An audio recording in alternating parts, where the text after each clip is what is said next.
అందరికీ నమస్కారం. Welcome to my channel. ఈరోజు వీడియోలో మనం అనగనగా ఒక రోజు అనే కథ గురించి తెలుసుకుందాం. రైలు బయలుదేరడానికి సిద్ధంగా ఉన్నట్టు కూత పెట్టింది. భార్య ఉమను కూపేలోకి ఎక్కించి కిటికీ నుండి మాట్లాడుతూ, చెబితే వినవు కదా, నీ మొండి పట్టు నీదే. ఒక్కదానివి రాజస్థాన్ నుండి చెన్నై ఎలా వెడతావు? ఆవిడ ఎలాగో మరో 4 రోజుల్లో చనిపోయేదే, అప్పుడే వెడితే అయిపోయేదిగా. చెబితే అర్థం కాదు, జాగ్రత్త, వీరనారిలా ప్రవర్తించకు అన్నాడు గణేష్ కోపంగా. ఈ వీడియో చూసే ముందు ఒక లైక్ చేసి నా ఛానల్ని సబ్స్క్రైబ్ చేసుకోండి. అప్పటికే స్టేషన్కి వచ్చిన దగ్గర నుండి 10ఓసారి అతనలా ఆమెపై విరుచుకుపడడం నిట్టూర్చింది ఉమ. తోబుట్టువు అక్కడ మృత్యువుకు చేరువలో తమతో బంధాలన్నీ తెంచుకునే పరిస్థితిలో ఉంటే వెళ్ళి తానేమీ చెయ్యలేకపోవచ్చు, కానీ అలా అనుకొని దూరంగా చనిపోయాక వెళ్ళమనడం ఎంత కర్కశం. చీచీ, మనుషులంటే అసహ్యం వేస్తుంది. రైలు వేగం పుంజుకుంటుంటే చెయ్యి ఊపింది ఉమ. అక్కడేమైనా అవసరం వస్తుందేమోనని భర్తకు తెలియకుండా తెస్తున్న పర్సులోని 20,000 రూపాయలను మరోసారి తడిమి చూసుకుంది. ఆయన కంటపడతాయని జాకెట్ లోపల పెట్టుకుంది. తాను ఉద్యోగం చేస్తుంది కాబట్టి ఆయనకు తెలియకుండా దాచుకున్న ఆ మాత్రమైన డబ్బులు తీసుకురాగలిగింది. లేకుంటేనే అమ్మో తలుచుకోవడానికే భయపడింది. కిటికీ నుండి బయటకు చూస్తూ వెనక్కి వెళుతున్న చెట్టు చేమల్ని చూస్తూ ఆలోచనల్లో పడింది. పెళ్ళైన దగ్గర నుండి అతనితో తను సుఖపడింది లేదు. ఎప్పుడు వాళ్ళమ్మ, అక్కలు, వారి పిల్లలు తప్పితే తానెప్పుడు వాళ్ళింట్లో పని మనిషిలాగా తప్ప మరోలా గుర్తించబడలేదు. మనసులో మాటలు పంచుకోవాలనుకున్న అతను వారితోనే తప్ప తనతో ఆత్మీయంగా మాట్లాడిందే లేదు.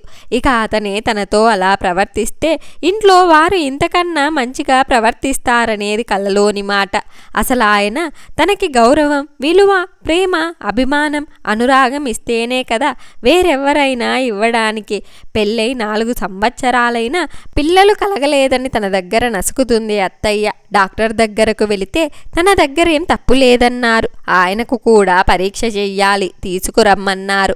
కానీ ఆయన ససేమిరా రారు, పరీక్షకు ఒప్పుకోరు. అత్తయ్య ఏమో పూజలు, ఉపవాసాలు చెయ్యాలంటారు. తనకు తెలుసు అసలు తప్పు ఆయన దగ్గరుందని. దానిని కప్పిపుచ్చుకోవడానికి తననే ఏదో ఒకటి అంటుంటారు. ఏం మాట్లాడాలన్నా భయమే.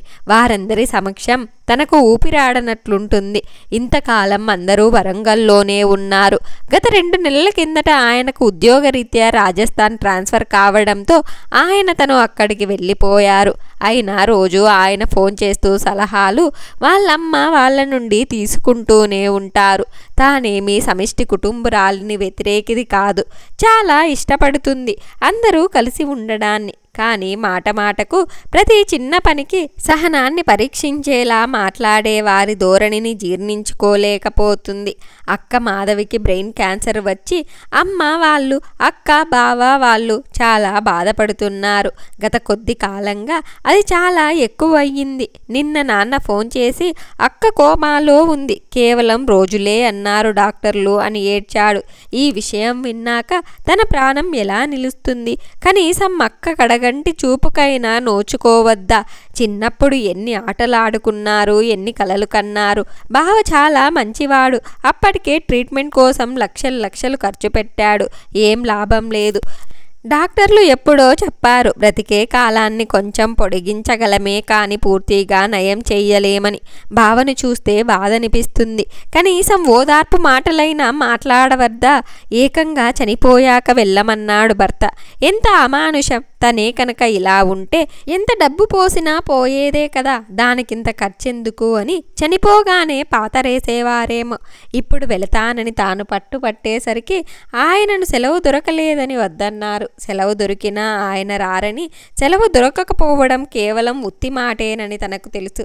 అందుకే ధైర్యం చేసి ఒక్కదాన్నైనా వెళతానని పట్టుబట్టి వచ్చింది. కనీసం ఏడ్చే అమ్మా నాన్నలను, బావను, అక్క, పిల్లలను సముదాయించడానికి మోరల్ సపోర్ట్ ఇవ్వడానికి తెలిసాక తాను వెళ్లకుండా ఎలా ఉండగలదు? అయినా ఆప్యాయతలు అనురాగాలు ఆయనకేం తెలుసు? భార్య అంటే కేవలం వేరే ఇంటి నుండి జీవితకాలం ఎన్నో సమకూర్చడానికి వచ్చే జీతం లేని పని మనిషి అనే తెలుసు. ఏనాడైనా ఏవైనా అనుభూతులు తనతో పంచుకున్నారా? ప్రేమగా ప్రవర్తించారా? అసలు పెళ్ళి అనగానే ఎన్ని మధురోహరాలతో అడుగుపెట్టింది అత్తగారింట్లోకి. ఎన్ని ఆశలు, ఎన్ని ఊహలు. అన్నీ ఆయన ప్రవర్తన తన మనసులో చేసిన గాయానికి పేక మేడల్లా కూలిపోయాయి. వద్దనుకున్న కళ్ళ నుండి నీళ్లు ఉబికుబికి వస్తున్నాయి.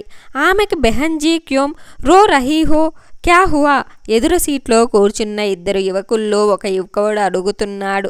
అప్పటికి గాని తెలీదు ఉమకు. తనకు తెలియకుండానే తన కళ్ళ ఆవేదనను అశ్రుబిందువులుగా వర్షిస్తున్నాయని తల అడ్డంగా ఏమీ లేదన్నట్లు ఊపుతూ కన్నీళ్లు తుడుచుకుంది. కానీ కన్నీళ్ల ప్రవాహాన్ని మాత్రం ఆపలేకపోయింది. కాసేపు అయ్యాక మాటల్లోకి దించి మళ్ళీ అడిగారు వాళ్ళు. పొడి పొడి మాటలతో సమాధానమిచ్చింది. ఆ కూపేలో తన పక్క సీట్లో ఉన్నవాళ్ళు, అటువైపు ఉన్న వాళ్ళందరూ మలయాళీలుగా ఉన్నారు. అందరూ ఒకే కుటుంబంలా ఉన్నారు. అర్థం కాని వారి భాషలో వాళ్ళు మాట్లాడుకుంటున్నారు. తన ఎదురుగా ఉన్న ఇద్దరు యువకులు స్వచ్ఛమైన హిందీలో మాట్లాడుతున్నారు. వేష భాషలు వారి మర్యాదస్తులని తెలియజేస్తున్నాయి. వారిని వారు పరిచయం చేసుకుని ఎన్నో స్వాంతన వచనాలతో ప్రయత్నించిన మీదట పెదవి విప్పింది ఉమ. ఆమెకు మనసులోని బాధ ఎవరితోనైనా పంచుకొని బిగ్గరగా ఏడవాలని ఉంది. అక్క చావు బ్రతుకుల్లో ఉంటే ఊడరించాల్సిన భర్త ఇంకొంచెం బాధను ఎక్కువ చేశాడు. అందుకే వేగిపోతున్న మనస్సు వారి మాటలతో కొంత ఊరట చెందింది. కష్టాల మనుషులకు కాక మరొకరికి వస్తాయా? అప్పుడే ధైర్యంగా ఉండాలి. మీ బాధ చెప్పండి. మీ తోడబుట్టిన వాళ్ళనుకొని చెప్పండి. మేం తీర్చలేకపోయినా మీ బాధ తగ్గుతుందని ఎంతో ఊరడించిన మీదట మాట్లాడింది ఉమ. అక్కకు ఆరోగ్యం బాగాలేదని, చావు బ్రతుకుల మధ్య ఉందని, తాను అక్కడికే వెళ్తున్నానని, అందుకే బాధ అనిపించిందని చెప్పింది. భర్త విషయం దాచిపెట్టి చిన్న వయసులో ఏమిటి బాధ అంటూ అడిగారు మళ్ళీ. అన్నింటికీ వారు బెహెంజీ అన్నారు కాబట్టి భయ్యా అన్నే సంబోధిస్తూ మాట్లాడింది ఉమ. బ్రెయిన్ క్యాన్సర్ గురించి చెబితే వారికి తెలిసిన కేసుల గురించి వారు చెప్తారు. మాటల్లో మాటగా రైలు వరంగల్ వరకే కదా, చెన్నై ఎలా వెళతారని వారడిగితే కాజీపేటలో తెల్లవారి అంటే పొద్దున దిగితే అక్కడ ఆడపడుచు అత్తయ్య వాళ్ళు రిసీవ్ చేసుకుంటారని ఆ రాత్రి చెన్నై వెళతానని చెప్పింది. ఎలాగో చాలా సుదూరు ప్రయాణం కనుక ఒకరి తోడు ఒకరికి అవసరం. మరి తను ఒకరితే అంటే కనీసం వాష్రూమ్కి వెళితే కూడా సామాన్లు కనిపెట్టడానికి ఒకరు అవసరం. అందుకే తను మాట కలిపింది. రైలు ఎక్కిన దగ్గర నుండి అందరూ అన్నీ తింటున్నా ఉమా మాత్రం మనసు బాలేక ఏమీ తినలేదు. మలయాళీలు కుటుంబం వారు వారి గోల వారితే అన్నట్టు గొడవగా ఏదో మాట్లాడుకుంటున్నారే తప్ప పక్క వారిని పట్టించుకోవడం లేదు. ఆ యువకులు కూడా మంచివారిలా ఉన్నారు. చాలా మర్యాదగా ప్రవర్తిస్తున్నారు. వారి వెంట తెచ్చుకున్న టిఫిన్ బాక్సులు తింటూ ఉమను కూడా తినమంటూ బలవంత పెట్టారు. తాను తెచ్చుకుందని కానీ తినాలనిపించడం లేదని మృదువుగా తిరస్కరించింది. కానీ వారు ఊరుకోలేదు. బయట నుండి ఏమైనా తేవాలా అంటూ అడిగారు. వారి అభిమానానికి సంతోషం అనిపించినా వద్దంది. తర్వాత మధ్యాహ్నం 3 గంటలకు వారు తెచ్చుకున్న ఫ్లాస్లోని టీ వారు తాగుతూ ఆమెకిస్తే ఆమె కాదని లేకపోయింది. ఇక రాత్రికి వారు తింటూ ఆమెను ఎంత తినమన్నా తినకపోవడంతో అలా అయితే మీ ఆరోగ్యం ఏం కావాలి? మీ అక్కను చూడడానికి మీ కోపికైనా ఉండాలిగా. మీరలా ఉంటే మేం ఊరుకోమంటూ బలవంతాన బిస్కెట్ ప్యాకెట్ టీని మళ్ళీ ఇచ్చారు. వారు చూపే అభిమానానికి కళ్ళల్లో నీళ్ళొచ్చాయి. థ్యాంక్ యూ భయ్యా అంటూ వారు విడిచేలా లేరని తనకి కూడా తీసుకొచ్చుకున్న బాక్స్ తినాలనిపించక వారన్న మాటలు కూడా సబబుగానే ఉండడంతో టీలో ముంచుకొని బిస్కెట్స్ తిని టీ తాగింది. వారితో మాట్లాడుతూ మలయాళీ కుటుంబం వారు దిగడానికో ఏమో హడావిడి పడుతూ సర్దుకుంటున్నారు. తినగానే నిద్ర ముంచుకొచ్చింది. ఆమె ప్రమేయం లేకుండానే మత్తుగా నిద్రపోయింది. ఆమెకు మెలకువ వచ్చేసరికి హాస్పిటల్లో బెడ్ పైన ఉంది. ఒకవైపు చేతికి గ్లూకోజ్ ఎక్కుతోంది. కనురెప్పలు కేజీల కొద్దీ బరువులు వేసినట్టు బరువుగా ఉన్నాయి. కళ్ళు బలవంతాన తెరవగానే డాక్టర్, ఆడపడుచు, అత్తయ్య, పోలీసులు కనిపించారు. ఎలా ఉంది అంటూ అత్తయ్య, ఏం జరిగింది అంటూ పోలీసులు అడుగుతున్నారు. ఏమీ అర్థం కాలేదు ఉమకు. అంతా అయోమయంగా ఉంది. ఆలోచించడానికి మెదడు సహకరించడం లేదు. మత్తుగా ఉంది. కళ్ళు మూసుకుపోతున్నాయి. ఇంకా నిద్రపోవాలనిపిస్తోంది. ఏమైనా చెప్పడానికి, ఆలోచించడానికి మెదడు, శరీరం ఏవీ సహకరించడం లేదు. మత్తుగా నిద్రపోవాలనిపిస్తుంది. డాక్టర్, దయచేసి ఆమెకు కొంచెం విశ్రాంతి ఇవ్వండి. చాలా పవర్ఫుల్ మత్తుమందు అంటున్నాడు. మాటలు అలా లీలగా వినబడుతుండగా మళ్ళీ మూతలు పడ్డాయి. ఆ రోజంతా కూడా అలా మత్తులోనే ఉంది ఉమ. మెలకువ వచ్చాక తెలిసిన విషయం ఏమిటంటే ఎదురుగా ఉన్న యువకులు తనకు మత్తు మందున్న బిస్కెట్లు, టీని ఇచ్చారని. దానితో తన స్పృహలో లేకపోతే తన దగ్గరున్న డబ్బు, మెల్లో బంగారు గొలుసు, చేతికి ఉన్న గాజులు, తన బ్యాగ్ అన్నీ తీసుకుని తనను కాజీపేట స్టేషన్లో చివర ఓ చెట్టున ఆనించి కూర్చోబెట్టి వెళ్లారని. తనను రిసీవ్ చేసుకోవడానికి వచ్చిన ఆడపడుచు రైలు వచ్చి వెళ్ళిపోయినా తన జాడ ఎంతకో కానరాకపోవడంతో స్వెల్ స్విచ్ ఆఫ్ అని వస్తుండడంతో వెతుకుతూ ప్లాట్ఫామ్ చివర చెట్టు దగ్గర తనను చూసి తన అవతారానికి ఆశ్చర్యపోయి భయంతో రైల్వే పోలీసులకు ఫిర్యాదు చేసిందని, వారి సహాయంతో స్ట్రెచ్చర్పై హాస్పిటల్లో చేర్చారని, చేర్చి ఇప్పటికి 2 రోజులయ్యిందని, మనుషులపై ఉన్న నమ్మకం ఆమెకు ఈ సంఘటనతో పూర్తిగా తుడిచిపెట్టుకుపోయింది. ఆ 4 రోజులు పోలీసులు ఇన్వెస్టిగేషన్లు, అత్తయ్య ఆడపడుచులు ఆరాలు, ఫోన్లు, భర్త ఈసడింపులు, డబ్బు తీసుకెళ్లిన విషయం తెలిసి తిట్లు అన్నీ బ్రతుకుపై విరక్తిని కలుగజేశాయి. ఈ మత్తు నుండి, షాక్ నుండి తేరుకొనే ముందు అక్క చనిపోయిందన్న వార్త తెలిసింది. గుండెల్ని పిండినట్లయింది. అంతకన్నా విరక్తి కలిగే సంఘటన తరువాత జరిగింది. డబ్బులు పర్సులో పెట్టుకుని జాకెట్ లోపల పెట్టుకున్న సంగతి ఉన్నదున్నట్లు చెప్పింది ఉమా పోలీసులకి. భర్త తర్వాత ఫోన్లో మాట్లాడుతూ చేతి గాజులు, కాలిపట్టాలు, బ్యాగ్తో పాటు జాకెట్ లోపల వేసుకున్న మంగళసూత్రం, గొలుసు, డబ్బులు అన్నీ తీసుకెళ్లారు వాళ్ళు. అంటే వారు జాకెట్ లోపల చూశారు. పైగా నిన్ను చెట్టు దగ్గర కూర్చోబెట్టినప్పుడు రేగిన జుట్టు, చెదిరిన బొట్టు, అస్తవ్యస్తమైన బట్టలతో ఉన్నావు కనుక వారు నిన్నేమైనా చేశారేమో. అసలు నిన్ను అనాలి. ఎవరితోనైనా ఇష్టం వచ్చినట్లు మాట్లాడతావు. ఎవరేమిస్తే అది తింటావా, వద్దంటే వెళ్తావు. కొంచెం భయం లేదు. ఇంకా అలా మాట్లాడుతుంటే అప్రయత్నంగా రిసీవర్ వదిలేసింది. ఊహించని షాక్కులోనయ్యింది. తర్వాత ఆడపడుచు వాళ్ళు గణేష్ చెబితే డాక్టర్లతో చెప్పి ఆ టెస్ట్ కూడా చెయ్యించాము. ఏమైనా అయ్యిందేమోనని. ఇంకా నయం, ఏమీ కాలేదు అంటుంటే అసహ్యమేసింది ఉమకి. మానసిక ధైర్యాన్నిచ్చి అండగా నిలవాల్సిన భర్త సూటిపోటి మాటలతో మనసు నొప్పించడమే కాకుండా టెస్ట్ చేయించమని ఎంతో మామూలు విషయంలా చెబితే జీర్ణించుకోలేకపోయింది.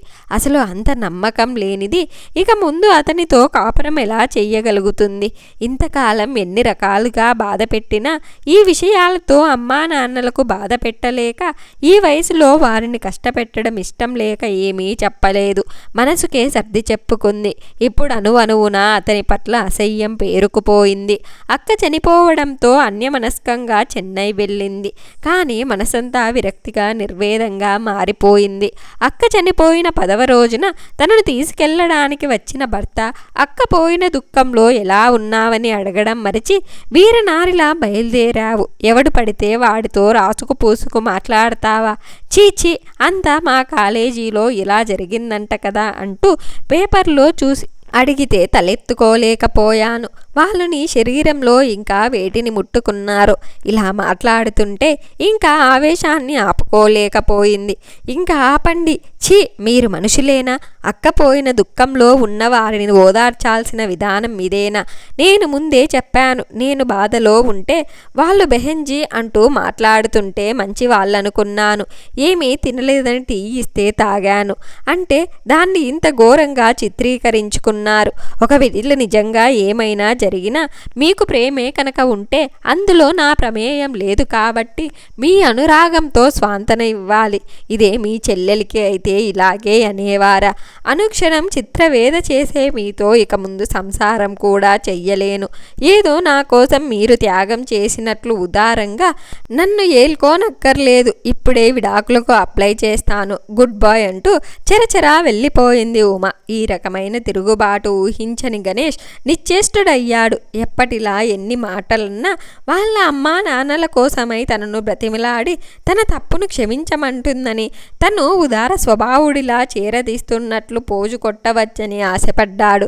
ఎందుకంటే ప్రతి నెల ఆమె తెచ్చే జీతం విడాకులైతే రాదు, పైగా కోర్టు భరణం ఇవ్వమంటుంది. మళ్ళీ పెళ్లి చేసుకోవాలన్నా ఇంతటి అందగట్ట విద్వాంసురాలు, గుణవంతురాలు, ఉద్యోగస్తురాలు తనకు దొరకదు. తనకు పిల్లలు పుట్టే యోగం లేదు కనుక తన తప్పును చెంపవేసుకుని ఇక నుండైనా ఆమెను నొప్పించవద్దని నిర్ణయించుకొని ప్రాధేయపడి ఆమెను ప్రసన్నం చేసుకోవడానికి ఆమెను వెతుకుతూ బయలుదేరాడు గణేష్. సారీ, నీ మనసు నొప్పించాను, నన్ను క్షమించు ఉమ్మ. నువ్వింతలా బాధపడతావనుకోలేదు. ఇక ముందెప్పుడు నీ మనసు నొప్పించను, నా మీదొట్టు అంటున్న భర్తను సాలోచనగా చూసింది ఉమ. అతని భయం చూసి ఆమెకు నవ్వొచ్చింది. అలనాటి క్షమయాదత్రిలా నేటి మహిళ క్షమిస్తుంది. కానీ ఆమె సాలోచన తలపంకించింది. వీస్తున్న గాలి కూడా ఆమె సమాధానం కోసం చెవులు రిక్కరించింది. లేచింది మహిళాలోకం, నిద్ర ఎల్లింది పురుష ప్రపంచం. దూరంగా మైక్ నుండి పాట వినబడుతుంటే గుడిలోని జేగంటలు శుభమంటూ మంగళకరంగా మోగాయి. ఇలా తను చేసిన తప్పులన్నీ తెలుసుకొని తన భార్యను ఇప్పటి నుంచైనా మంచిగా చూసుకోవాలని ఆకాంక్షిద్దాం. ఇంత మంచి కథను అందించిన సుజనా నమని గారు ఫ్రమ్ స్టోరీ మిర్రర్ వారికి మన ధన్యవాదాలు. ఈ వీడియో కనుక మీకు నచ్చినట్లయితే ఒక లైక్ చేసి ఈ స్టోరీ ఎలా ఉందో కామెంట్ చేయండి. నా ఛానల్ ఇంకా సబ్స్క్రైబ్ చేసుకోకపోతే వెంటనే నా ఛానల్ని సబ్స్క్రైబ్ చేసుకోండి.